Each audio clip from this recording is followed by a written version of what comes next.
आज सुल्तानपुर आ पाई हैं, क्या उद्देश्य है आने का? देखिए, एक तो मेन उद्देश्य ये भी है कि हमारी आज जन सुनवाई होती है। जो पीड़िता है महिला हैं वो सब आई हुई हैं, जैसा आप देख रहे हैं यहाँ। दूसरा, एक अधिकारियों के साथ भी एक बैठक सबके साथ थी जो हमारे विभाग से संबंधित हैं। तो उनसे ये भी जानकारी लेना था कि हमारी इतनी सारी सरकारी योजनाएं चल रही हैं वो पूरी तरह से नीचे तक पहुँच पा रही हैं या नहीं पहुँच पा रही हैं। दूसरा एक ये भी है कि अगर किसी की कोई शिकायत होती है, कुछ भी है, तो वो सारे, क्योंकि अधिकारी यहीं होते हैं, सब होते हैं, तो सारा उनका वो सॉल्व भी हो जाती है। चाहे तो वो किसी को ज़रूरत के हिसाब से है, किसी को योजनाओं के तहत कुछ किसी को लाभान्वित करना है, या जैसा भी एक महिला आई तो उनको अपनी बच्ची की शादी के लिए ज़रूरत थी, तो जो इस तरह की चीज़ें हैं वो सारी फुलफिल हो जाती हैं। जिस तरह सरकार शिक्षा के प्रति लोगों को जागरूक कर रही है एवं तत्पर है, वहीं अभी जो है शहर के एक इंस्टीट्यूट है कामराज इंस्टीट्यूट, वो लेवल को लेके जो है 2014-25 के सत्र के बच्चे अभी धरना प्रदर्शन किए थे। लगभग 1.5 साल दे दिया, उनका पेपर हर बार टाल दिया जा रहा है, लेकिन उनके ऊपर कोई कार्रवाई नहीं हो रही। पिछले सत्र में भी उनके खिलाफ जो है लिखा गया था। तो इस तरह बच्चों का भविष्य कैसे? देखिए, मेरी जानकारी में ये नहीं आया। आप अगर मुझे बताते तो मैं ज़रूर बात करती कि ऐसा नहीं है कि वो अपनी मर्जी से टाल देंगे।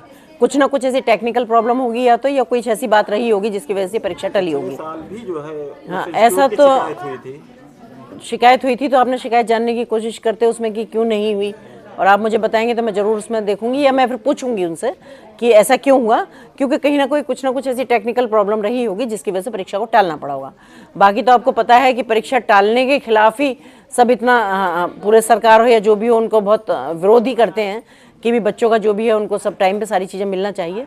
और शिक्षा पे तो विशेष रूप से इतना सबका ध्यान है, चाहे वो प्रदेश सरकार है चाहे केंद्र सरकार है, कि सबको शिक्षित होना भी जरूरी है, और शिक्षित कराने के लिए हमारे सबके क्या प्रयास हो सकते हैं उस पर भी सबका बहुत फोकस रहता है। स्वास्थ्य को लेकर भी प्रदेश सरकार तत्पर है। अभी यहीं पे किसी ने कहा कि जो है अभी 2 दिन पहले एक जो है जच्चा की मृत्यु मेडिकल कॉलेज में हुई, और 2-4 दिन पूर्व भी चादा में एक प्राइवेट नर्सिंग होम में एक बच्चे की मृत्यु होती है।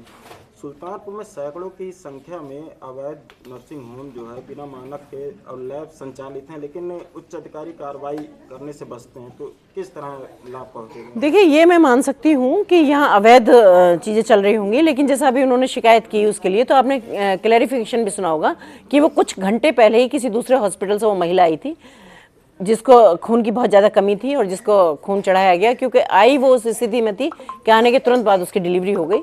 तो ये तो एक इत्तेफाक भी हो सकता है।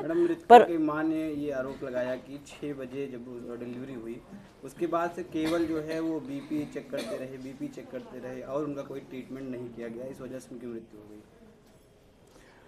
देखिए, वैसे मेरे तो संज्ञान में भी आप ही के सामने बात हुई है और उन्होंने बताया भी ये, तो और मेरे ख्याल से तो जो उन्होंने बताया उस पर सब संतुष्ट भी थे। भी आरोप लगाया कि उनकी जो बच्ची है उसकी मृत्यु हुई और उनकी बॉडी नहीं दी जा रही थी। बॉडी नहीं दी जा रही, ये विषय है, ये मेरे सामने नहीं आया अभी भी, या क्यों नहीं दी गई। दी तो गई होगी, दे तो दी होगी बाद में, काफी देर बाद। हाँ, तो क्यों नहीं दी गई ये मुझे बताते, लेकिन उन्होंने ये मुझे नहीं बताया, शिकायत करता ना, उन्होंने सिर्फ ये बताया कि उसकी डेथ हो गई थी।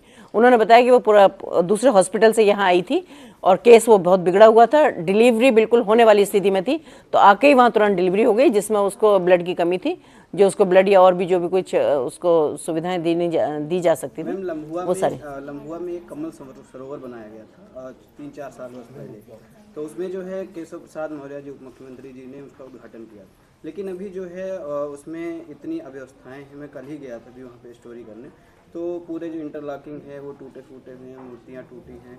भगवान राम की जहाँ मूर्ति है वहाँ इतनी घास है कि कोई जा नहीं सकता, उसको लेकर के नहीं, अगर इतने मन से अगर कोई चीज़ बनी है तो मुझे लगता है कि मेंटेन होना चाहिए, बट मेरी जानकारी में ये चीज़ नहीं है। अगर आपने कहा है तो हम भी देख के आएंगे जब इतना सुंदर वो बना है, और नहीं है तो ये शायद विभागीय एक मसला हो सकता है कि क्यों नहीं उस विभाग उस पर ध्यान दे रहा है या क्यों ऐसी चीज़ें हैं, तो मुझे लगता है शायद ये विभाग वाले लोग ज़्यादा अच्छा बता पाएंगे। मैम, भारत सरकार की आयुष्मान योजना है जिसमें महिलाओं को डिलीवरी के टाइम उसका लाभ नहीं मिल पाता।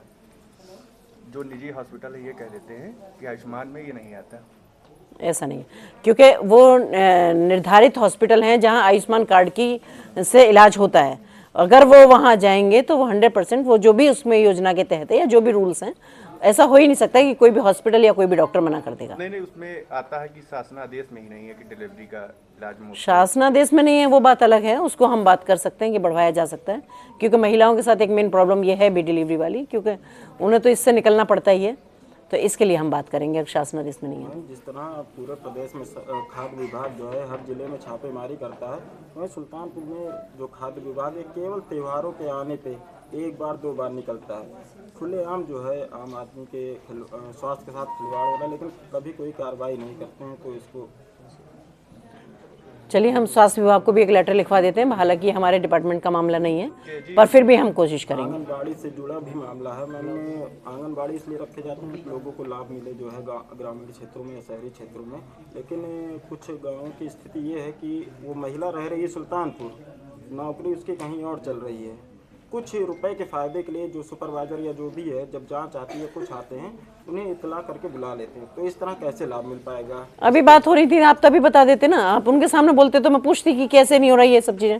अगर मुझे तभी पता चलता तो मैं तुरंत पूछती उनसे। एक आध आप उदाहरण देते, अब है नहीं ना, शायद चले गए वो, तो डायरेक्ट नाम लेके नहीं नाम नहीं, लेकिन आप अगर मुझे बताते तो यहाँ सब बैठे हुए थे, मैं तभी पूछ लेती। अगर कोई ऐसी बात है तो आप लिखित में शिकायत दे दीजिएगा और हम उस पर जरूर उस पर संज्ञान लेंगे। डीसी ने महिला आयोग की उपाध्यक्ष के ऊपर तहरीर दी है, क्या कहेंगे? वो जांच चल रही है वैसे तो, पर तहरीर दी है उससे कुछ नहीं होता, क्योंकि कोई रजिस्टर्ड नहीं हुई है, क्योंकि वो महिला आयोग की उपाध्यक्ष थी और वो वहाँ गई थी, तो मुझे लगता है कि उनको सपोर्ट करना चाहिए था अगर वो कुछ पूछना चाह रही थी। तो अब क्यों नहीं रहा, क्या रहा उनका, ये वो क्लियर करके मुझे लगता है बताएंगी, पर तहरीर वहरीर कुछ ऐसा नहीं हो। महिला आयोग बना, क्या आपको नहीं लगता है पुरुष आयोग की भी आज के समय में जरूरत है? क्योंकि हर हमेशा जो है कोई पुरुष ही जो है गुनाहगार नहीं होता। अभी तो महिला आयोग को 1.5 साल हुए हैं अभी उसमें आए हुए, अभी क्या जरूरत है? अभी तो इंतजार करो थोड़ा सा, हो सकता है अब न्याय मिलने लगा है महिलाओं को, क्योंकि आज हमारी सरकार भी महिलाओं के साथ है। महिलाओं को कोशिश कर रही है कि वो आत्मनिर्भर। नहीं, पुरुष कहाँ पीड़ित है? हजारों साल से महिलाओं को पीड़ित करते आ रहे हैं, पुरुषों को क्या जरूरत है? Thank you ma'am.